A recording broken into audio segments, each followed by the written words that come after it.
How the U.S. Navy recovers a crashed F/A-18 in the Middle East. The Red Sea has become one of the most dangerous operating areas in the world.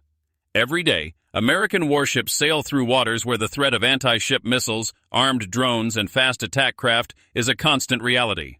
Aircraft launch from carrier decks around the clock, protecting international shipping lanes and supporting military operations across the Middle East. It is an environment where every second matters, every movement is carefully planned, and every member of the crew understands that a single mistake can have enormous consequences. On April 28, 2025, one of the U.S. Navy's most advanced fighter aircraft, an F/A-18E Super Hornet, assigned to USS Harry S. Truman, was unexpectedly lost overboard while the carrier was operating in the Red Sea. The aircraft wasn't flying a combat mission. It wasn't landing after a sortie. Instead, it was being moved inside the carrier's hangar bay when an extraordinary chain of events caused the jet and the tow tractor, pulling it to roll over the side of the ship and plunge into the sea. The fighter disappeared beneath the waves in only moments.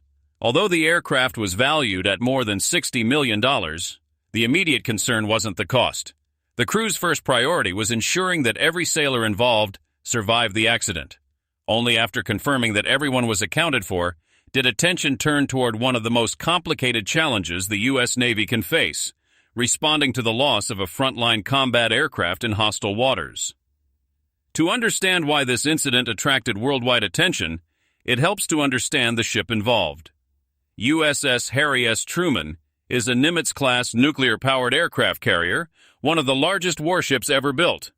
Measuring more than 1,090 feet in length and displacing around 100,000 tons when fully loaded, it serves as a floating military airbase capable of carrying dozens of fixed-wing aircraft and helicopters. Powered by 2 nuclear reactors, the carrier can remain at sea for months without refueling while supporting thousands of sailors and aircrew. During its deployment to the Middle East, the Carrier Strike Group was conducting sustained operations in support of regional security. Aircraft launched daily to perform surveillance missions, defensive patrols, and precision strike operations. At the same time, the strike group remained alert for threats from missiles and drones launched by hostile forces operating in the region. Life aboard an aircraft carrier never stops. Even when aircraft are not flying, crews are constantly repairing, refueling, inspecting, and repositioning them. Beneath the flight deck lies the massive hangar bay, where aircraft are stored and maintained. Space inside the hangar is extremely limited, so every aircraft must be moved with precision. Special tow tractors slowly pull jets into position under the guidance of trained sailors, and each movement follows carefully rehearsed procedures designed to minimize risk. On the day of the accident, sailors were towing the F/A-18E Super Hornet through the hangar bay. The operation appeared routine. The aircraft was connected to a tow tractor, and the crew was carefully guiding it into position. But at roughly the same time, USS Harry S. Truman reportedly executed an evasive maneuver while operating in an area where missile threats existed. Unlike civilian ships, aircraft carriers sometimes perform sudden course changes to reduce their vulnerability during combat operations. Rapid turns can complicate an enemy's targeting solution and increase the chances of avoiding an incoming threat. These maneuvers are a normal part of operating in a hostile environment, but they also create powerful forces across a massive ship. As the carrier changed course, the aircraft and tow tractor began to move unexpectedly. Sailors immediately attempted to regain control, but events unfolded too quickly. Both the tow tractor and the Super Hornet rolled toward the edge of the carrier before plunging into the Red Sea. The entire incident lasted only seconds. Fortunately, the personnel involved reacted quickly enough to move clear of the equipment before it went overboard. The U.S. Navy later confirmed that every sailor was accounted for. One crew member sustained a minor injury, but there were no fatalities. Although the immediate danger had passed, a new challenge had only begun. Modern fighter aircraft are far more than metal, engines, and fuel tanks. The F/A-18E Super Hornet carries sophisticated avionics, encrypted communication systems, advanced mission computers, radar technology, electronic warfare equipment, and numerous other sensitive components. If such technology were ever recovered by an adversary, valuable information could potentially be obtained, even if the aircraft itself was heavily damaged. Because of this, the Navy treats every aircraft loss as both an operational and security issue. The first task after any incident like this is establishing exactly where the aircraft entered the water. That may sound simple, but an aircraft carrier is constantly moving. Even after the jet disappears beneath the surface, the ship continues traveling forward while ocean currents immediately begin affecting the wreckage below. Navigation specialists examine GPS data, timestamps, weather reports, sea conditions, and the carrier's exact course at the time of the accident. Every movement of the ship is recorded electronically, allowing investigators to calculate a probable impact point with remarkable accuracy. Even with precise navigation records, locating a fighter aircraft underwater is far from easy. The Red Sea presents unique challenges for recovery operations. Some areas are relatively shallow, but others extend thousands of meters deep. Water pressure increases dramatically with depth, making human diving impossible in many locations. Sunlight disappears after only a few hundred meters, leaving complete darkness across the ocean floor. Strong underwater currents can slowly shift debris away from its original location, while uneven terrain complicates search efforts even further. The aircraft carrier itself cannot simply lower a crane into the water and retrieve the aircraft. Recovering heavy military equipment from deep water requires highly specialized teams equipped with technology designed specifically for underwater search and salvage. The U.S. Navy maintains organizations dedicated to these complex missions. Engineers, salvage experts, diving specialists, and oceanographers work together to determine whether recovery is technically possible. Their first responsibility is evaluating the depth of the wreckage, sea conditions, available equipment, security concerns, and the operational demands facing the carrier strike group. Sometimes recovering an aircraft is practical. In other situations, the depth, cost, or tactical environment may make recovery extremely difficult. Every decision requires careful analysis because these operations often involve specialized ships, remotely operated vehicles, and advanced lifting systems that may need to travel long distances before work can even begin. Before any lifting operation is possible, however, the aircraft must first be found. The search normally begins with sonar. Specialized vessels equipped with side-scan sonar slowly survey the designated search area. Instead of relying on cameras, sonar sends sound waves toward the seabed and measures their reflections. These returning signals create highly detailed images capable of revealing objects hidden in complete darkness. Experienced analysts examine every sonar contact carefully. A fighter aircraft produces distinctive shapes like natural rock formations. Wings, engines, landing gear, and the fuselage create recognizable patterns that help narrow the search. Once investigators identify a promising target, the next phase begins. Rather than sending divers into dangerous depths, the Navy deploys remotely operated vehicles, commonly known as ROVs. Connected to the surface by fiber optic cables, these robotic systems carry powerful cameras, floodlights, sonar sensors, and precision robotic arms. Operators aboard the support ship guide the vehicles across the ocean floor, while watching live video transmitted from thousands of feet below the surface. These underwater robots become the Navy's eyes in the deep sea, allowing investigators to confirm whether the object located by sonar is truly the missing Super Hornet. As the lights of the remotely operated vehicle cut through the darkness, the real recovery mission is only just beginning. As the remotely operated vehicle slowly descended into the depths of the Red Sea, its powerful lights began cutting through the darkness. Thousands of feet below the surface, sunlight could no longer penetrate the water. Every movement of the vehicle was controlled from a support ship above through a fiber optic cable, allowing operators to carefully inspect the ocean floor without placing divers in danger. Eventually, the cameras located the wreckage. The F/A-18E Super Hornet rested on the seabed after its rapid descent through the water. Before any recovery could begin, engineers needed to determine the aircraft's condition.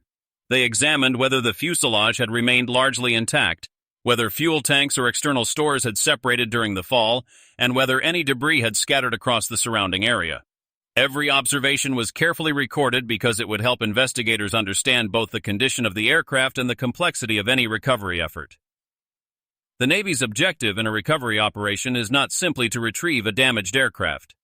Modern combat aircraft contain sensitive military technology, including mission computers, encrypted communication equipment, radar components, and electronic warfare systems. Even if an aircraft is no longer flyable, these systems remain valuable and must be protected whenever possible. Using the cameras mounted on the remotely operated vehicle, engineers inspected attachment points strong enough to support the aircraft's weight during lifting. The F/A-18E weighs well over 30,000 pounds when empty, and although water reduces some lifting forces through buoyancy, raising such a large object from great depth remains an enormous engineering challenge. The remotely operated vehicle's robotic arms can perform limited tasks, but they are not designed to lift an entire fighter aircraft. Instead, they attach specialized lifting slings or cables around carefully selected structural points. Every connection must be secure because if a cable slips during the ascent, the aircraft could fall back to the seabed, making the operation even more difficult. Once engineers are satisfied with the rigging, heavy-duty winches aboard a salvage vessel begin the slow process of lifting. Unlike dramatic scenes in movies, this stage can take many hours. The aircraft cannot simply be pulled rapidly toward the surface. The tension on the cables must be monitored continuously, while operators watch for unexpected movement or structural damage. Weather also plays a critical role. Even moderate waves on the surface can affect a suspended load hanging thousands of feet below. Salvage crews often wait for favorable sea conditions before attempting a major lift, reducing the risk of damaging both the aircraft and the recovery equipment. In the case of the USS Harry S. Truman incident, however, the Navy faced an important question long before any lifting operation could begin. Should the aircraft actually be recovered? RACO. Varying military equipment from deep water requires specialized ships, trained personnel, advanced underwater vehicles, and significant financial resources. Military planners must balance the value of the aircraft against the technical difficulty of the operation, the operational situation in the region, and the security risks associated with leaving the wreckage on the seabed. Every recovery decision involves careful analysis. If classified equipment is believed to remain secure because of the depth and location, recovery may not always be immediate. On the other hand, if there is any possibility that sensitive technology could eventually be accessed, the priority of the mission increases considerably. Following the April 2025 incident, the U.S. Navy also launched a formal investigation into how the aircraft was lost.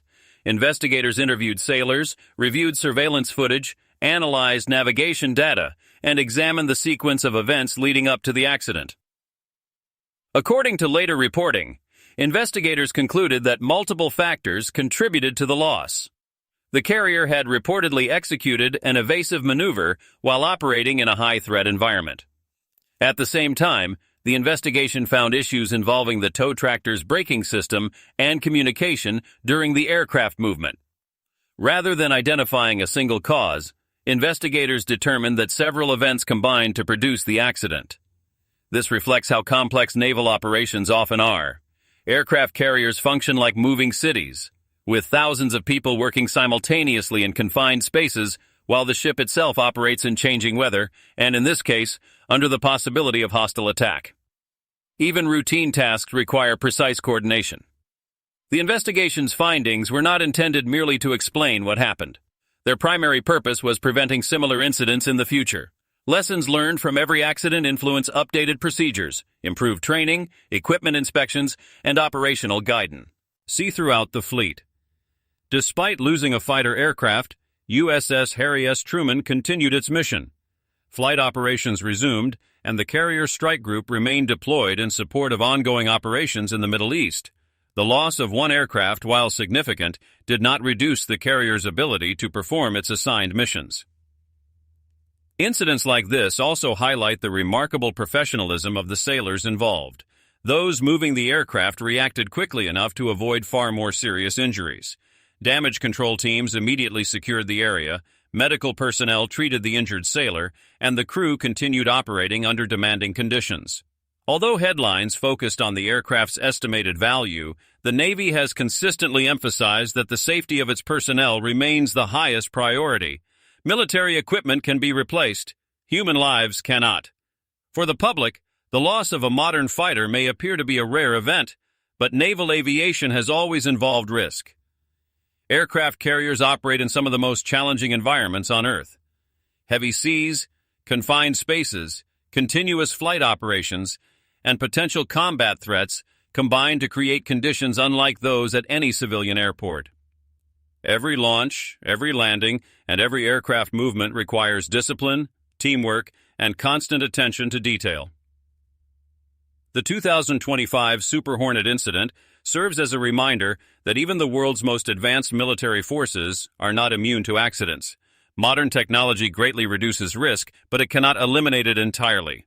Success depends not only on sophisticated aircraft and powerful warships, but also on the skill, training, and professionalism of the people operating them. When an FA-18 is lost at sea, the story does not end as the aircraft disappears beneath the waves. It marks the beginning of a carefully coordinated effort involving investigators, salvage specialists, engineers, and naval commanders working together to protect sensitive technology, understand exactly what happened, and apply those lessons to future operations. In the unforgiving environment of the Middle East, where U.S. Navy carrier strike groups continue to operate under real-world threats, every mission reinforces an important reality.